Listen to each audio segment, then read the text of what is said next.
Chapter 27. Once night had fallen, I sent Bongo on her next mission. All you have to do is untie Samar's wish, I instructed. Oh, she said, is that all? Bongo flew to the low branch where Samar had tied her pink-dotted fabric scrap. She yanked on it with her beak several times. Easier said than done, she reported. You're a crow. Use a tool. Crows are well known for making and using tools. They're probably the brainiest bird around. Bongo poked and considered. I have a paperclip in my collection. I'll give that a shot. It'll never work, Agnes predicted from her nest. I think owls are secretly a bit jealous of crows.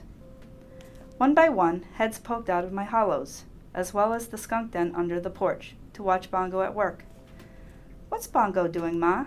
Asked one of the ewes. It's called tool use, said Big Ewe.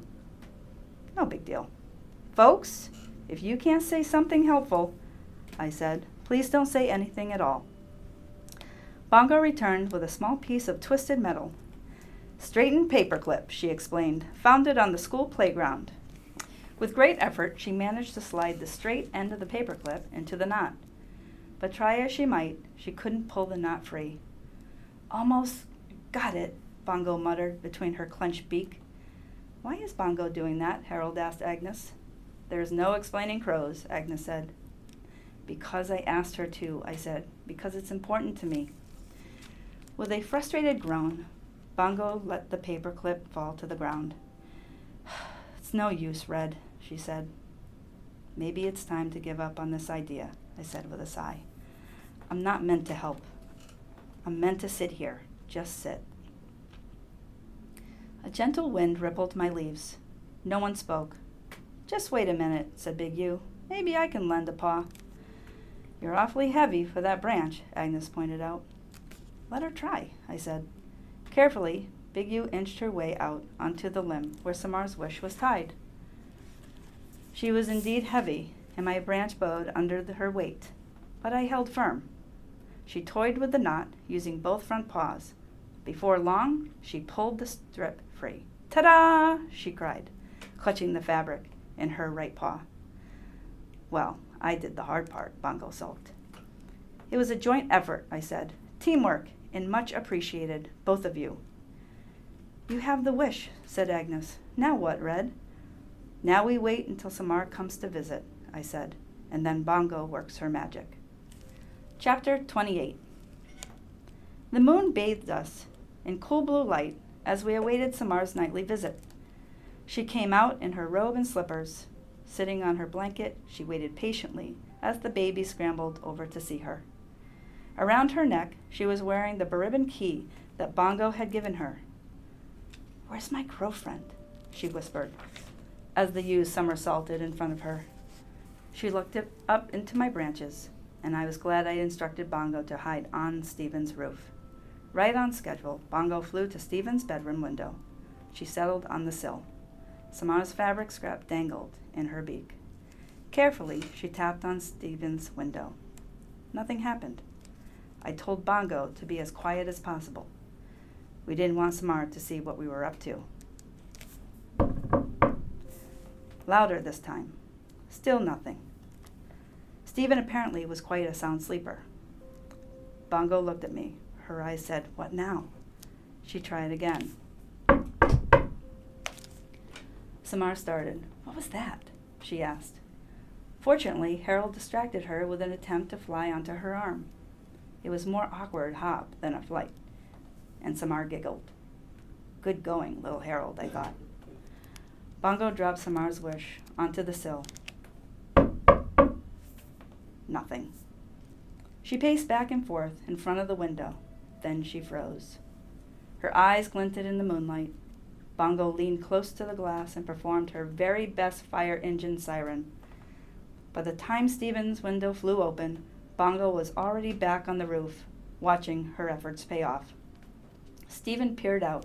He rubbed his eyes. He noticed the scrap on his sill. Frowning, he held it up, catching the moonlight in order to read the words written on the fabric. He looked down at the lawn. There was Samar, looking up at him. surrounded by an odd collection of baby animals. You rock, Bongo said. Chapter 29. When Stephen eased out the front door, he was wearing red pajamas and a gray sweatshirt. His light brown hair was mussed and eyes blurry. The flashlight he was carrying sliced through the darkness. The babies turned toward him and froze. Their eyes glowed like little moons. Flash squealed in fear. Stephen clicked off his light, and Flash seemed calm a bit, although he was definitely hiccuping. Hey, Stephen whispered. Hi, Samar whispered back. Stephen sat down next to Samar. The babies watched with interest. Why do they come to you? Stephen asked. I don't know. It's like magic. No, Samar shook her head. I'm just quiet. They like that. Bongo flew down to Samar's shoulder. Hello, she said to Stephen, mimicking Samar's voice. Wow, he said. That's amazing. Yesterday I heard her imitate a doorbell. Stephen grinned. She gave me this key, Samar said, holding it up. I don't know what it's for. A diary? A jewelry box, maybe?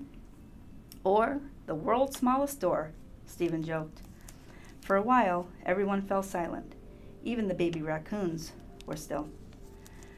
At last, Stephen held out his hand, revealing Samar's wish.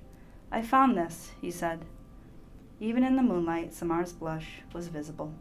She looked away. I'm sorry about that word, Stephen said softly. The word on the tree. We didn't. It wasn't us. Samar nodded. My parents aren't bad people. They're just afraid of things, Stephen shrugged. So are mine, said Samar. I heard my father talking about moving. If we can find a safe place to go, she gave a sad smile. If there even is such a place. I'm sorry, Stephen said again. The babies, sensing Stephen could be trusted, began to tussle and romp. Harold and the smallest ewe searched for bugs. Rose Petal and her brother Hot Buttered Popcorn played tug-of-war with a long piece of grass. I'll miss them, Samar said. I hope you don't move, Stephen said. A light blinked on in Stephen's house. I should go, he said. If my parents see me, I should go. Night, Samar said in a whisper. Oh, the things I wanted to say to those two.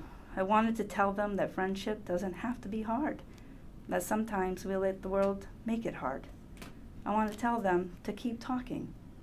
I wanted to make a difference, just a little difference, before I left this lovely world. And so I did it. I broke the rule. Stay, I said. The animals gaped at me in astonishment. Even the youngest babies knew about the don't talk to people rule. Bongo darted to my top branch. Red, she cried in a strangled whisper. You can't. Oh, but I can. What have I got to lose? But, as I was saying, I returned my attention to Stephen and Samar. They were staring at me, jaws dropped, eyes wide, as frozen as Flash had been not long ago. We're dreaming, Stephen murmured. Right? At the same time? Samar asked. Is that possible? Pinch me, Stephen said. Samar complied. Definitely felt that, Stephen reported. Maybe it was a dream pinch, Samar suggested. Excuse me, I interrupted. I have 216 rings worth of wisdom to convey, and not much time. Stephen reached for Samar's hand. If it's a dream, he said, at least it's a cool one. And so I began.